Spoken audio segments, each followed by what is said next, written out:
ಉಡುಪಿಯ ಮಲ್ಪೆ ಬಾಪುತೋಟ ಬಳಿಯ ಮೀನುಗಾರಿಕಾ ಬಂದರಿನ ಸೇತುವೆ ಪಕ್ಕದ ಧಕ್ಕೆಯಲ್ಲಿ ನಿಲ್ಲಿಸಲಾಗಿದ್ದ ಬೋಟೊಂದು ಸುಟ್ಟು ಕರಕಲಾದ ಘಟನೆ ನಡೆದಿದೆ.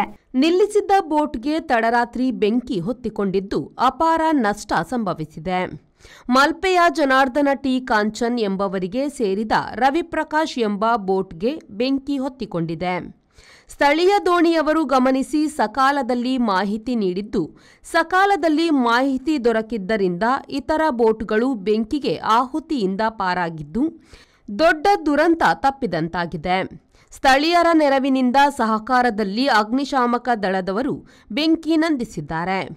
ಬೆಂಕಿ ಕಾಣಿಸಿಕೊಂಡ ಬೋಟಿನ ಸುತ್ತ ಸುಮಾರು 25ರಿಂದ 30 ಬೋಟುಗಳು ನಿಂತಿದ್ದವು.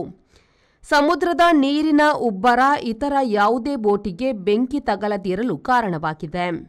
ಬೆಂಕಿಗಾಹುತಿಯಾದ ಬೋಟಿನಲ್ಲಿ ಬಲೆ, 200 litre diesel, GPS, fish finder, life jacket, water tanker box ಇತ್ತು ಎನ್ನಲಾಗಿದೆ.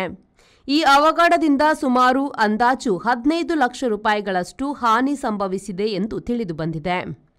ಶ್ರೀಜಿತ್, ವಿ4 ನ್ಯೂಸ್, ಉಡುಪಿ.